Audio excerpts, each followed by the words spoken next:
पहले रिश्वत दीजिए, उसके बाद आपका काम होना है। तो जितनी पार्टियां निकली हैं सब 300 के पार है। तो बाकी क्या हमें विदेशों से वोट मंगाना पड़ेगा कि सीट हमको विदेशों से मंगाना पड़ेगा? राजनीति से जब उन्हें मतलब नहीं तो उनको पीटा क्यों गया? वो लोग अपने हक के लिए तो लड़ रहे थे ना। सिंह, स्वागत है आपका लोकतक में। जैसा कि आप लोगों को पता है, यूपी में विधानसभा का चुनाव बहुत जोरों शोरों से चल रहा है। तो हम उसी से रिलेटेड उठापटक का जो कार्य चल रहा है उसके बारे में हम लोगों से और जनता से राय पूछते हैं कि उनका क्या राय है। हमारा नाम जगत बहादुर पटेल है। अच्छा, ये बताइए, अभी विधानसभा का चुनाव बहुत जोरों शोरों से चल रहा है, तो यहाँ आप किस पार्टी के कैंडिडेट को देखना पसंद करेंगे? अब कैंडिडेट क्या बताएं, हम बहुत खफा हैं। किस पार्टी से खपा हर है? पार्टी से खफा हैं। जैसे सपा है ना, सपा के राज्य में हमारी सड़कें गिट्टी बिछाकर छोड़ दिया जाता था। अच्छा, अगर पक्की भी हो गई है तो 1 महीने में गिट्टी टूट जाती थी। तमाम गुंडागर्दी थी, तमाम प्रकार के विद्युत नहीं मिलती। अच्छा, ये भाजपा की सरकार आई है, रोड का काम अच्छा कर रहा है, लाइन दे रही है, तो हमारा जो है देश को मजबूत कर रहा है। तमाम लड़ाकू विमान खरीद रहा है, पीएम किसान योजना के तहत भी अच्छा काम कर रहा है। परंतु इस पार्टी में भी नौकरियों पे हमला किया जा रहा है। 69,000 शिक्षक भर्ती था, 17,000 ओबीसी का था, जिसमें से बहुत मतलब लोगों ने धरना प्रदर्शन किया तो 68,000 दिया और नहीं दिया। और इस पार्टी में अभी रेलवे का नौकरी देखिए, उन्होंने एक सीट पर 20 लोगों को पास करने की वादा किया था, लेकिन 2.5 ही लोगों को पास किया। कितना हो हल्ला हुआ, पटना बिहार से लेकर के इधर प्रयागराज तक तोड़ फोड़ किया, तब जाकर फिर सरकार मानी। जी। तो आप पर्टिकुलर एक पार्टी से खपा है या किसी और पार्टी? हम हर पार्टी की, चाहे जिसकी बात करें, जैसे अब भाजपा की सरकार है, अभी स्वरूप रानी की बात में करें, स्वरूप रानी इलाहाबाद हॉस्पिटल है, 1 रुपया का पर्चा बनता है। अब आप जाकर के वहाँ लीजिए दवा, तो डॉक्टर दवा तो लिख देते, बता दे फला स्टोर पर जाइए, और स्टोर पर जाओ तो 1500 की दवा दे। सामान्य रोग के लिए 1500 की दवा देते हैं लोग। जो है पब्लिक लाइन लगाए हर जगह खड़ी है, चाहे कि लेकिन यहाँ पार्टी वाले तो या कोई बीजेपी तो कह नहीं रही कि हम आपसे पैसा ले लेंगे। नहीं सर, उनका सरकार है, उनको तो चाहिए कि हमारे कर्मचारी किस हिसाब से सिस्टम चल रहा है, क्या नहीं चल रहा है। आज इनके भाजपा में हर एक चीज़ अच्छा है, कोई चीज़ खराबी नहीं है। लेकिन सबसे बड़ी खराबी क्या है मालूम है? इसमें जितने भी सरकारी कर्मचारी, प्राइवेट कर्मचारी हैं, ये सिर्फ मुँह मांगा खुलेआम सब पब्लिक के जेब पे डाका डाल रहे हैं। इस पर कोई प्रक्रिया यानी कोई शिकायत कीजिए, कोई सुनवाई नहीं है। चाहे 76 बार शिकायत कर लीजिए, चाहे उनके आला अफसर से शिकायत कर लीजिए, ज़मीनी स्तर से देख लीजिए, ऊपर तक जहाँ भी देखिए कालाबाजारी धुआंधार चल रहा है। हम लोग भाजपा संतुष्ट हैं। भाजपा हम ऐसी पार्टी हमको चाहिए जो कि देश पहले देश है बाद में हम हैं। लेकिन इस सरकार में सबसे बड़ा लिपापोती हो रहा है कर्मचारियों का। थाने से देख लीजिए, चाहे लेखपाल से देख लीजिए, चाहे तहसील स्तर से देख लीजिए, पहले रिश्वत दीजिए, उसके बाद आपका काम होना है। तो मतलब आप ये कह रहे हैं कि जब से भाजपा आई है सब लोग रिश्वत पे काम करने लगे? इसके पहले भी करते थे, लेकिन भाजपा इस पर कोई अंकुश नहीं लगा पा रही है। लेकिन यह आपको पता होगा कि जब यहाँ सपा की गवर्नमेंट थी तो उस समय भी रिश्वत चल रहे हैं। उस समय तो खुलेआम रिश्वत चल रहे हैं। तो उस समय हमें 3 जगह रिश्वत देना पड़ता था। एक बिचवई दलाल को, दूसरा जिसके माध्यम से काम करा रहे हैं, तीसरा जो काम कर रहा है। अभी इनके राज में दो जगह नहीं देना पड़ रहा है, पर एक जगह भी देना पड़ रहा है। मतलब रिश्वत सारी पार्टियां आती हैं, लेती हैं। रिश्वत तो इसके खिलाफ आवाज तो उठाना। नेताओं के खून में रिश्वत घुला रहता है। आज वो सपा में है तो सपा की जय बोलेंगे, कल भाजपा में जाएंगे, भाजपा की जय बोलेंगे। पब्लिक आज भी नहीं समझ पा रही कि हमारा नेता कहाँ कहाँ बदल रहा है। तो आप लोग जानते हैं कि यहाँ जितने भी नेता लोग हैं सब दर बदलू वाला काम कर रहे हैं। तो ये सारी जनता जितनी भी उनसे नाराज़ रहती है। लेकिन अगर आप लोग चाहें तो नेता को उठा सकते हैं, चाहे तो गिरा सकते हैं। ये बात तो सत्य है, वही होना है। अब की चुनाव में सिर्फ वही किया जा रहा है। नेता को जहाँ बदलना है बदलेंगे, लेकिन पब्लिक अपने वोटर मतदाता अपने हिसाब से वोट करेगा। आपकी कोई ये नहीं कि फला बिरादरी के नेता वहाँ चला गया सभी बिरादरी जाएंगे, नहीं। अब सब जागरूक हो चुके हैं, सब अपने विचारधारा से, अपने निकाहों से देखने के बाद ही कार्य करें। तो इस बार आप लोग इस मतलब यूपी में किस पार्टी के सर पर सीएम का ताज देखना चाहते हैं? योगी की देखना चाहते हैं। योगी की देखना, ये बात नहीं है। योगी, आप अभी तो कह रहे हैं कि हम उनसे नाराज हैं। हाँ, नाराज हैं। सिस्टम से थोड़ा दिक्कत है। देखिए, जैसे पहले राजीव गांधी जी थे, कहते थे कि 1 रुपया मैं भेजता हूँ तो जमीन पे 85 पैसे खर्च, 15 पैसे जमीन पाता था। लेकिन आज प्रधानमंत्री मोदी हैं तो 2,000 रुपये वहाँ भेजते हैं, 2,000 डायरेक्ट किसान के खाते में आता है। ये शौचालय हुआ, मकान हुआ, ये सब बन रहा है, सही है। लेकिन इनमें भी कुछ खामियां हैं। जैसे जैसे अभी हमने बताया कि नौकरी के विषय में ये साफ सुथरा कर दें। मतलब नौकरी क्लियर, मतलब एक पक्षी नहीं कर रहे हैं, 2 पक्षी कर रहे हैं। भाई कर रहे हैं ना, 2 पक्षी। कर रहे हैं तभी तो हल्ला हो रहा है। अच्छा मान गए, फिर रेलवे वाले मान गए, पुरानी जो अपने निर्देश दिए फिर मान गए ना, क्यों मनाने और धरना प्रदर्शन वाला काम करते हैं भाई। धरना प्रदर्शन का काम तो हुआ, लेकिन उसके साथ साथ बहुत बच्चों को पीटा भी गया है, उसके बारे में आपका क्या कहना है? देखिए, जो उन्होंने वैकेंसी के समय निर्देश दिया था उसी के तहत रिजल्ट निकाले हो तो कुछ नहीं करते, वो लोग बदल दिए, इसलिए उन लोगों को रोड पे आना पड़ा। तो उनमें छात्रों की नहीं गलती है, गलती शासन प्रशासन की है ना। अच्छा ये बताइए, आप पार्टी कौन से यहाँ लाना चाहते हैं? किस पार्टी को मतलब सब यहाँ देखना चाहते हैं? फिलहाल भाजपा ही आएगी पूरे उत्तर प्रदेश में। योगी प्रधान मुख्यमंत्री बनेंगे, इसमें संदेह नहीं, सपा कुछ बढ़ेगी। मतलब ये बताइए, जब भाजपा आएगी तो फिर से वही सिस्टम रहेगा, तो तब क्या करेंगे? उसके लिए उससे बेहतर अभी कोई पार्टी है नहीं फिलहाल, लेकिन ये है कि बदल जाएंगे, ज़्यादा दिन नहीं टिक पाएंगे। अब जो घाव लगा हुआ है उसको ठीक होने में तो समय लगेगा। लेकिन सपा वाले कह रहे हैं कि हम 300 के पार जा रहे हैं, उसके बाद इस हिसाब से आप अगर गणना करेंगे तो जितनी पार्टियां निकली हैं सब 300 के पार है, तो बाकी क्या हमें विदेशों से वोट मंगाना पड़ेगा कि सीट हमको विदेशों से मंगाना पड़ेगा? भाजपा की 250 के एबव सीट जाएगी और ये सपा वालों की जो है लगभग 150 करीब 140। तो मतलब तब सपा वाले तो आ नहीं रहे हैं। हाँ नहीं, योगी आएंगे, योगी आएंगे। लोगों का मत है कि सपा आ रहे हैं। नहीं नहीं, ऐसी बात नहीं, ये गलत बात। क्या नाम है भैया आपका? विपिन कुमार गौड़। ये बताइए, अभी आप करते क्या हैं? जी स्टूडेंट हैं। स्टूडेंट है। तो ये बताइए, अब अभी जो विधानसभा का चुनाव चल रहा है उस पर आपका क्या राय है? राय यही है, गवर्नमेंट बननी चाहिए बीजेपी की। कौन सी? बीजेपी की? क्यों बीजेपी की क्यों बननी चाहिए? अच्छी गवर्नमेंट है सब। अभी आप स्टूडेंट हैं तो आप जी। समझ सकते हैं कि अभी कुछ समय पहले पटना में प्रोटेस्ट हुआ, प्रयागराज में प्रोटेस्ट हुआ, उसके लिए बच्चों को पीटा गया, लेकिन तब भी आप ये बीजेपी की गवर्नमेंट में ही किया गया, ना कि हम दूसरे सरकार में कह रहे हैं, तब भी आप बीजेपी को सपोर्ट कर रहे हैं। इसमें बात ये है कि जो विपक्ष पार्टी है वही लोग उछाल मारते हैं, उनकी वजह से समझ लीजिए ये भड़काऊ भाषण देते हैं जो छात्र भड़क जाते हैं। तो मतलब विपक्ष में तो और भी पार्टियां हैं जी।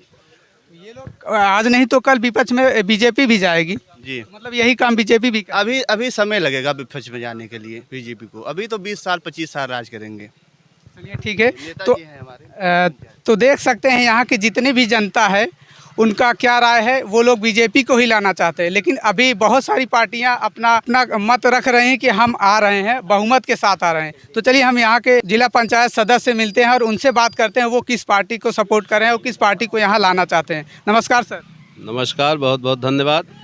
सर ये बताइए, आप अभी भी यहाँ के जिला पंचायत सदस्य हैं, तो आप ये बताइए आप किस पार्टी को सपोर्ट? देखें, पूरे उत्तर प्रदेश में इस समय राजनीति की एक अच्छी लहर चल रही है। राजनीति के समर में सारी राजनीतिक पार्टियां कूदी हुई हैं। हम लोग भारतीय जनता पार्टी से गठबंधन में हैं।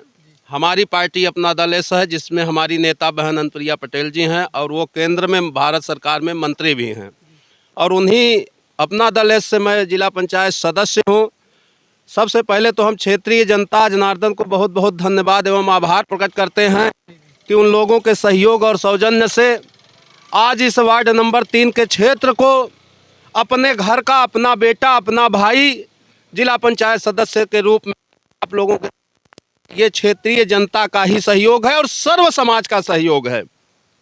रही बात समर्थन और सपोर्ट की, आप देखिए पूरे प्रदेश में भारतीय जनता पार्टी और अपना दल और निषाद पार्टी के पूरे प्रदेश में योगी की सरकार के सिवा कोई दूसरी बात हो नहीं रही है। ये एक प्रोपेगेंडा है, ये एक छलावा है जनता से, और ये बात अनावश्यक रूप से कही जा रही है कि योगी जी मुख्यमंत्री नहीं बन रहे हैं, सपा समाजवादी पार्टी आगे बढ़ रही है। आप परिणाम आने दीजिए, 10 मार्च को आप देख लीजिएगा कि उत्तर प्रदेश में बहन अनुप्रिया पटेल के सहयोग से भारतीय जनता पार्टी पूर्ण बहुमत के साथ सरकार बनाने जा रही है, इसमें कोई दो राय नहीं है। सर देख सकते हैं आप लोग, सर डंका पीट के कह रहे हैं कि अनुप्रिया बहन यहाँ यूपी में सीएम बनेंगी, लेकिन सर ये बताइए, इसके पहले मुझे कुछ जानकारी मिली है कि अनुप्रिया बहन अभी केंद्रीय मंत्री नहीं थी, तो उसके बारे में क्या कहना है? देखें, राजनीति में जिसकी जितनी हिस्सेदारी उसकी उतनी भागीदारी होती है।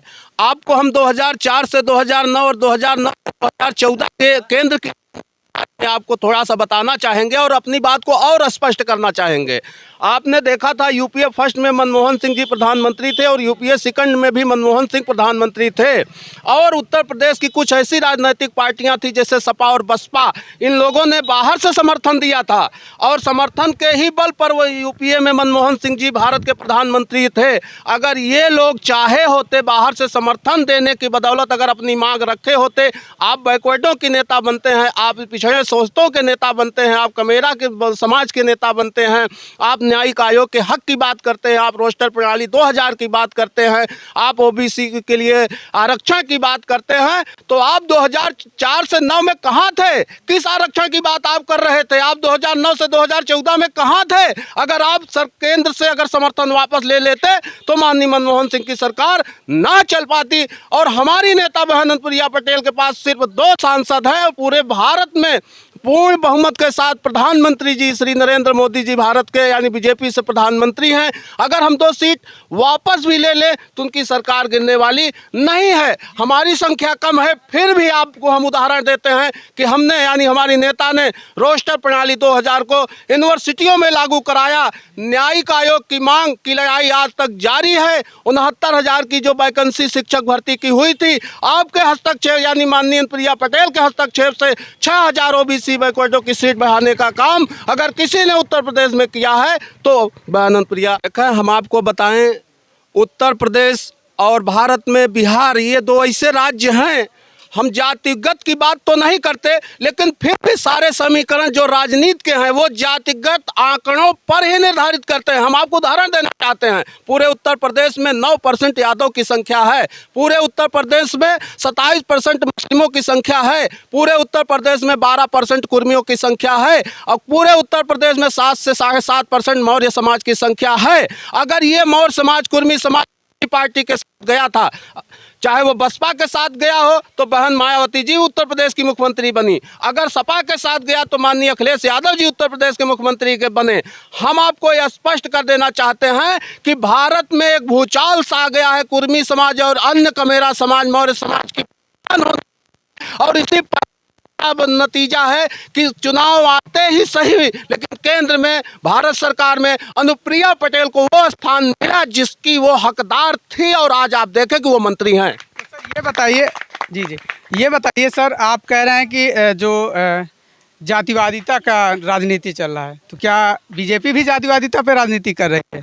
देखें, हम जातिवादिता की राजनीति की बात पहले नकार दिए थे, लेकिन जातिगत समीकरणों की बात मैं कर रहा हूं। कोई ऐसी पार्टी हो आप बता दीजिए कि जो जातिगत आंकड़ों पे बात ना करती हो, चाहे वो वैसी साहब हो, चाहे वो अखिलेश साहब हो, चाहे वो मायावती साहब हो, चाहे वो कोई भी नेता हो, प्रियंका गांधी हो, राहुल गांधी हो। आप हमको एक उदाहरण बता दीजिए कि कोई धर्मनिरपेक्षता की बात करता हो, यानी कहीं ना कहीं जातिगत समीकरण को भांप करके ही वो अपनी राजनीति की दिशा और दशा को आगे बढ़ाने का काम करते हैं। तो सर आपका कहना है कि जैसे वो करेंगे वैसे हम भी करेंगे?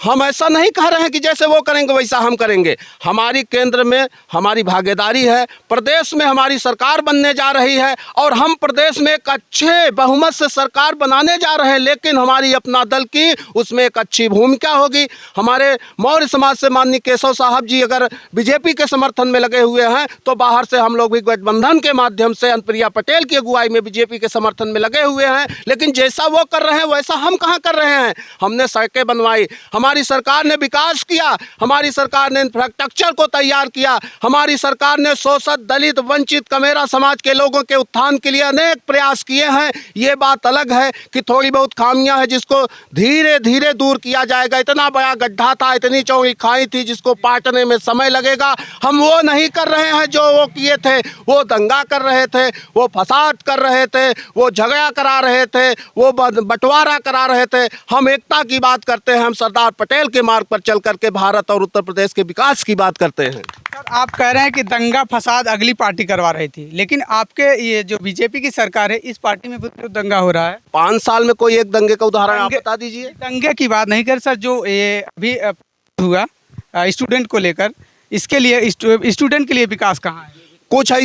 कुछ ऐसी मानसिकता के लोग हैं, वो चाहे स्टूडेंट हो, वो चाहे गार्जियन हो, वो चाहे नेता हो, वो चाहे शिक्षक हो, वो चाहे अभिभावक हो, वो चाहे व्यवसायी हो, वो चाहे कारोबारी हो, वो नहीं चाहते कि विकास हमारे माध्यम के सिवा किसी दूसरे के माध्यम से हो। ये प्रोटेस्ट की बात आप चाहे बिहार के देख लीजिए, चाहे उत्तर प्रदेश यानी इलाहाबाद के बघाड़ा में देख लीजिए। उस दिन ये जो घटना हुई दुर्भाग्यपूर्ण तरीके से होना नहीं चाहिए था, लेकिन कुछ ऐसी मानसिकता, कुछ ऐसे मनुवादी और कुंठित मानसिकता के लोग हैं जिन्होंने छात्रों और हमारे भाइयों को भड़काने का काम किया, और उसी का नतीजा रहा कि आज ये आपके सामने परिणाम है जिसका प्रश्न आप हमसे कर रहे हैं। सर ये बताइए, जैसे कि आप लोगों को पता है, सब लोगों को पता है, जितने भी स्टूडेंट हैं वो लोग कहते हैं हमें राजनीति से कोई मतलब नहीं है। राजनीति से जब उन्हें मतलब नहीं तो उनको पीटा क्यों गया? वो लोग अपने हक के लिए तो लड़ रहे थे ना। लोकतंत्र, भारत लोकतंत्र प्रणाली वाला देश है। अब लोकतंत्र के ही माध्यम से इस देश का और देश के नागरिकों का विकास होना संभव है। अगर आज हमारी सारी चीज़ें हमको समरसता, भाईचारा, एकता, प्रेम, बंधुत्व, अपनत्व, ज्ञान, शिक्षा, दीक्षा, अधिकार मिला है तो इसका एक कारण रहा है लोकतंत्र। और लोकतंत्र में अगर राजनीति की बात हम नहीं करेंगे, हम ये नहीं करते कि कूटनीति की बात हमें करनी चाहिए। हम विद्यार्थी हैं, हम शिक्षार्थी हैं, हमें विद्या अध्ययन के बाद आगे की दिशा और दशा तय करना है। लेकिन उसी राजनीति का एक अंग हमारा भारतीय युवा समाज है, हमारा छात्र समाज है। इसको हम आप स्वीकार करते हैं। कुछ लोग हैं जो कुंठित मानसिकता के हैं, उसको दूसरी तरीके से पेश करते हैं, ऐसा कुछ नहीं है। सर हम आपके बारे में बात करते हैं कि आप राजनीति में क्यों आए? सेवा के लिए आए, समाज के उत्थान के लिए आए, गरीबों की मदद के लिए आए, देश को आगे बढ़ाने की दिशा और दशा तय करने के लिए। चाहे हमारा कोई 1%, आधा % योगदान ही सही क्यों ना हो, लेकिन हमारी सोच है कि हमें देश के उत्थान के लिए आगे आना चाहिए। यह देश सरदार पटेल का है, यह देश महात्मा गांधी का है, यह देश जवाहरलाल नेहरू का है, जिनके अगुवाई में पूरे स्वतंत्रता संग्राम सेनानियों ने अंग्रेजों को भगाने का काम किया। अगर 18वीं और 19वीं शताब्दी में भारत की युवा पीढ़ी, अगर भारत के जो है बुजुर्ग तबके के लोग यानी देश की आज़ादी के लिए उस स्तर पर सोच सकते हैं, तो हम आज 21वीं और 22वीं शताब्दी के नागरिक हैं। हमें देश के उत्थान के लिए भला क्यों नहीं सोचना चाहिए? हमारा उद्देश्य बस एक है, विकास होना चाहिए। हम आपसे और आपके चैनल के माध्यम से एक अनुरोध करूंगा और लोगों से आह्वान भी करूंगा, और ये हमारी मांग भी है। ये हमारी मांग नहीं है, कमेरा समाज की मांग है जिसको मैं उठा रहा हूं। हम लोग भारतीय जनता पार्टी की अगुवाई में बेहद सरकार बनाने जा रहे हैं, लेकिन एक निजी कार्यकर्ता अपना दल के यश के होने के नाते हम आने वाले दिनों में और इस चुनाव के बाद बहन अनुप्रिया पटेल को डिप्टी सीएम ही नहीं, उत्तर प्रदेश के मुख्यमंत्री पद पर आसीन होते देखना चाहते हैं। और हमारी मांग पूरी होनी चाहिए। आपके माध्यम से आवाज़ ये लोगों में पहुंचनी चाहिए। उत्तर प्रदेश का मुख्यमंत्री बहन अनुप्रिया पटेल के रूप में स्थापित हो तो बहुत अच्छा होगा। तो हम आपको बहुत बहुत धन्यवाद कहेंगे। आप हमारे चैनल से जुड़े, आप हमारे चैनल से आप लोग आपकी आवाज़ आगे तक पहुंचाई जाएगी हम आपको। तो आप देख रहे हैं भगवाधारी के राज में भगवाधारी पहने हुए एक हमारे साथ महाराज जी जुड़े हैं, और हम उनसे बात करते हैं, वो कुछ कहना चाहते हैं हमारे चैनल के माध्यम से। तो बताइए सर, आपका क्या नाम है? धन्यवाद। मेरा नाम मन्ना लाल शर्मा, खमरिया ग्राम सभा का मैं बीडीसी। मैं तो यही कहना चाहता हूं कि जो सरकार मेरी पेट भर रही है, मैं उसी को चाहता हूं। तो उन्हीं के एक छोटा से गीत आप लोग को सामने पेश करने जा रहा हूं। आप लोग थोड़ा गलती से क्षमा करिए। जो राम को लाया है, जो राम को लाया है, हम उसको लाएंगे। जो राम को लाया है, हम उसको लाएंगे। दुनिया में फिर ये मैं भगवा फहराएंगे। जो राम को लाया है, उसको हम लाएंगे। दुनिया में फिर से भगवा फैलाएंगे। धन्यवाद, बहुत बहुत धन्यवाद महाराज जी। आप जिसको लाना चाहते हैं हम आपको आपसे कहेंगे कि वो आपकी पार्टी जरूर आए। बहुत बहुत धन्यवाद।